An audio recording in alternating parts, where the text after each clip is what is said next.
Unë gënjeshtra është prezent aty ku nuk thuhet e vërteta, kështu që... A mendojnë që ende, sidomos vajzat shqiptare vujnë nga dënimet verbale në qift? A ki klientët të tilla? Jo vetëm vajzat, edhe djemët, fatkeqësisht. Gjithmonë ne japi përparësi vajzave, po mund të ketë edhe djemë. Shumë mirë që e përmendë, sepse në fakt na folëm për Ndroj pyetjen e Kiro është pishman, ma prishe. Jo pyetjen, s'ka problem, po komenti. Ideja është që shpeshherë ajo... Pjesën e fare.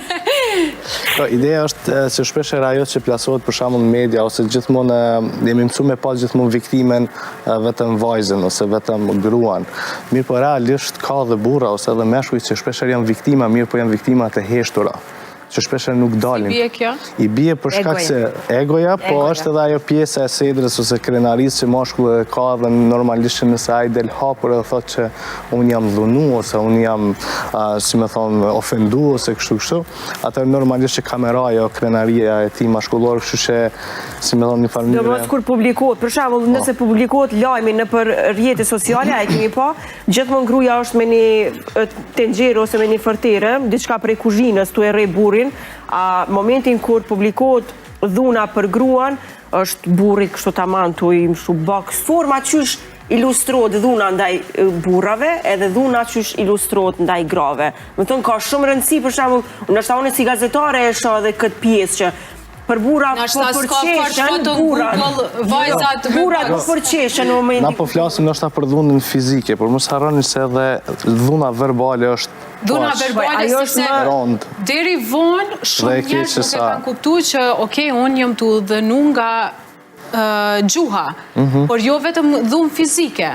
Edhe tash kanë filluar edhe me kuptu deri ku duhet jenë limitet e partnerit.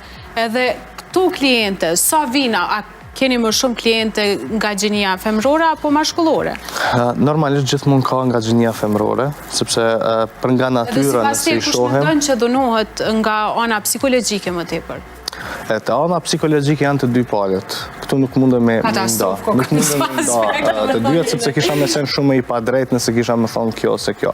Por kush janë ma ekspresiv, gjithmonë janë gjenia femrore. Janë ma ekspresiv, pra janë gjendje me kërku ndihmë ma përpara, janë gjendje me raportu ma përpara, do thot me ba të madhe ma shumë. Mirë po meshkuj fatkeqësisht jo.